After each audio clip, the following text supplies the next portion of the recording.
आणि यानंतर तमाम प्रेक्षकांसाठी एक आनंदाची बातमी आहे आणि ती म्हणजे मॉन्सून भारतात दाखल झालेला आहे। मॉन्सूनचं केरळ आणि ईशान्य भारतात एकाच वेळेला आगमन झालेलं आहे।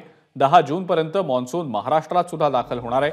हवामान विभागाने दिलेल्या अंदाजानुसार महाराष्ट्रात 10 जून पासून मॉन्सूनसाठीचं पोषक वातावरण निर्माण होण्याची शक्यता आहे।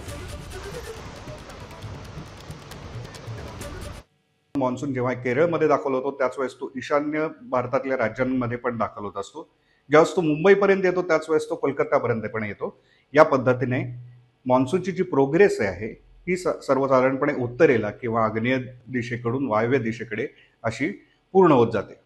1 जूनच्या आसपास मॉन्सून केरळमध्ये दाखल होतो आणि संपूर्ण देश तो व्यापतो, म्हणजे राजस्थानच्या पश्चिम भागापर्यंत तो पोहोचतो 8 जुलैला।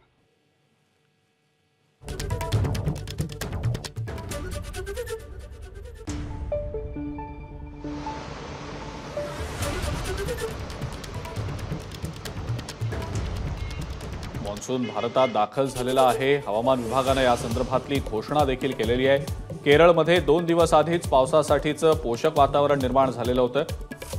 त्यामुळे 1 जून ऐवजी 30 मे रोजी सकाळीच मॉन्सून केरळमध्ये दाखल झाला होता।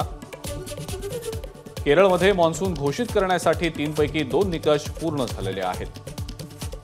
केरळमधील 14 ठिकाणी सलग 2 दिवस पाऊस पडणं अपेक्षित आहे। केरळमधून महाराष्ट्रात येण्यासाठी मॉन्सूनला साधारणपणे 10 ते 11 दिवस लागतात आणि त्यामुळे महाराष्ट्रात 10 जून रोजी मॉन्सून दाखल होण्याचा अंदाज वर्तवण्यात आलेला आहे। 15 जुलैपर्यंत मॉन्सून संपूर्ण देश व्यापणार असल्याची माहिती हवामान विभागाने दिलेली आहे। एबीपी माझा, उघडा डोळे बघा नीट।